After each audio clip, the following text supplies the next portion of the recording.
I now give the floor to Her Excellency Annalena Baerbock, Federal Minister for Foreign Affairs of Germany.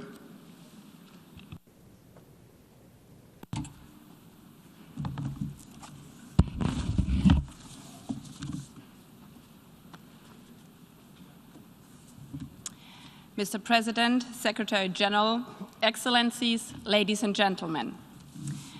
A baby girl was born in a metro station in Kiev just a few days ago.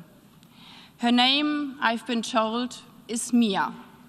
Her family was forced to shelter, just like millions of others across Ukraine. Shelter from bombs and rockets, from tanks and grenades. They live in fear, they live in pain. They are forced to separate from their loved ones because of Russia launching a war of aggression against Ukraine. Ladies and gentlemen, I believe today's vote is about Mia. It's a vote about the future of our children. It's about a future that is our choice. I'm standing here in front of you as my country's foreign minister, but I'm also standing here as a German who had the immense privilege of growing up in peace and security in Europe. After the end of the Second World War, after a ruthless war that was launched by Nazi Germany, the United Nations was founded 76 years ago to maintain peace and security.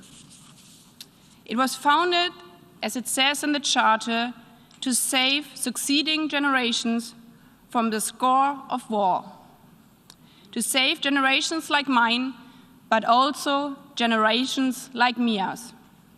The principles of the United Nations provide the framework for our peace, for an order that is based on common rules, on international law, on cooperation, and on the peaceful settlement of conflict. Russia has brutally attacked this order. And that is why this war is not only about Ukraine, not only about Europe, but about all of us. Russia's war marks the dawn of a new era. It's a watershed moment. Yesterday's certainties are gone. Today we face a new reality that none of us choose. It's a reality that President Putin has forced upon us. Russia's war is one of aggression, and it's based on lies. They were repeated again by Foreign Minister Lavrov at the Human Rights Council today in Geneva. You say you are acting in self-defense, but the whole world watched as you built up your troops over months in the preparation for this attack. You say Russia is to protect Russian-speaking from aggressions, but today the whole world is watching as you are bombing the homes of Russian-speaking Ukrainians in Kharkiv. You say Russia is sending peacekeepers, but your tanks are not carrying water. Your tanks are not carrying nutrition for babies. Your tanks are not carrying peace. Your tanks are carrying death and destruction. In fact, you are abusing your power as a permanent member of the Security Council. Mr. Lavrov, you can deceive yourself, but you won't deceive us. And you won't deceive our people, and you won't deceive your own people. Ladies and gentlemen, Russia's war marks a new reality. It requires each and every one of us to take a firm and responsible decision and to take a side. My country is stepping up its support to Ukraine for medicine, for food, humanitarian goods, and shelter to refugees. So are many of us here today, and I applaud you for it. We know that there are rumors spreading also today in this room that people fleeing from Ukraine who are of African origin are being discriminated against at the US-EU borders. I was in Poland this morning, and together with my Polish and my French colleagues, we made it very clear. Every refugee must receive protection, no matter what their nationality, no matter what their origin, no matter of the color of their skin. We have decided to support Ukraine also militarily, to defend itself against the aggressor in line with Article 51 of our Charter. Germany is deeply aware of its historic responsibility. That's why we are and will always be committed to diplomacy and seeking out peaceful solutions. But when our peaceful order comes under attack, we must face up to that new reality. We must act responsible. That's why we must unite for peace today. I've heard some of my colleagues say when I was phoning around the world in the last days, you are calling on us to show solidarity for Europe, but where have you been for us in the past?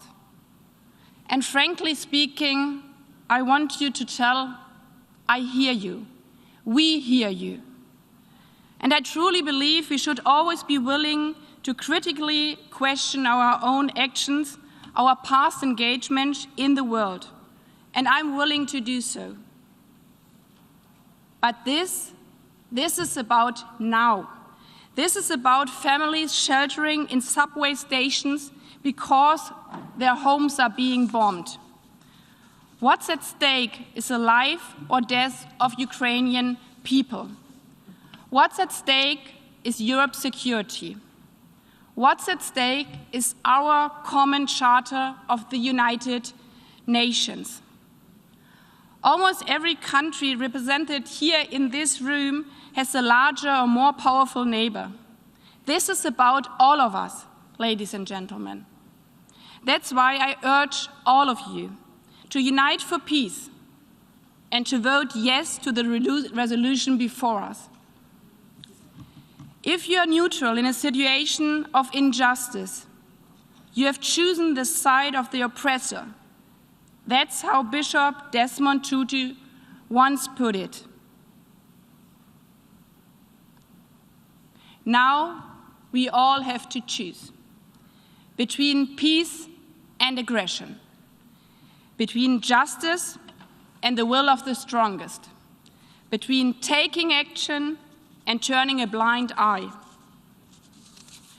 When we go home after our vote, each and every one of us will have to face our children, our partners, our friends, our families at our kitchen tables.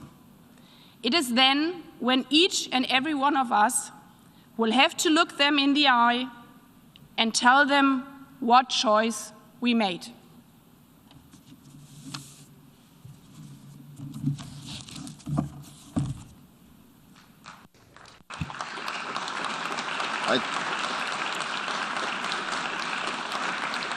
I thank the distinguished representative of Germany, the Federal Minister for Foreign Affairs of Germany.